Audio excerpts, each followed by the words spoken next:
wait lang. May naispatan ulit tayo. Ate, magkano po sa... 60, dalawa peraso. isang order po. Kain po. Manghang po. So, nakita natin si ate dito, lupiang sariwa. Lupiang sariwa.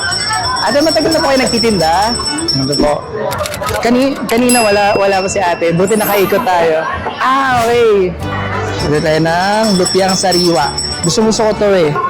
Ito po ate.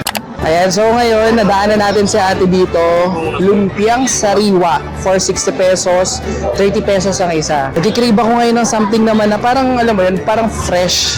Tikman natin yung sauce niya.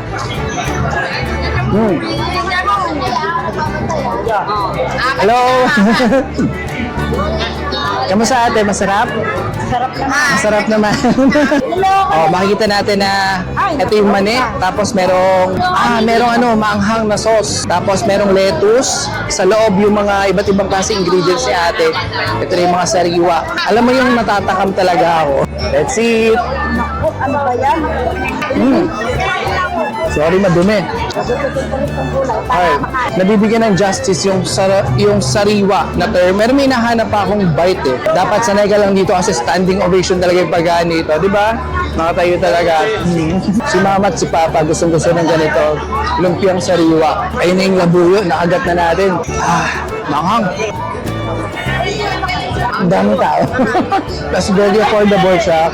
30, 60 pesos. May dalawang lumpiang sariwa. Alam mo yung nandito lang ako, observe mo yung paligid. Nakikita mo silang masaya, masarap kumakain. Dahil mo yung kaya ate, oh. Maubos na yung lumpiang sariwa ni ate dito.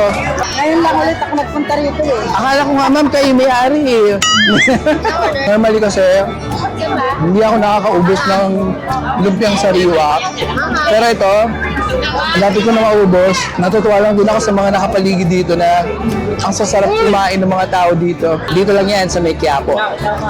Masarap ate. Bilhin na po kayo. Murang-mura po. Negosyo mo yan? Hindi po. Akala ko ito may-ari niyan eh. Ay, hindi po.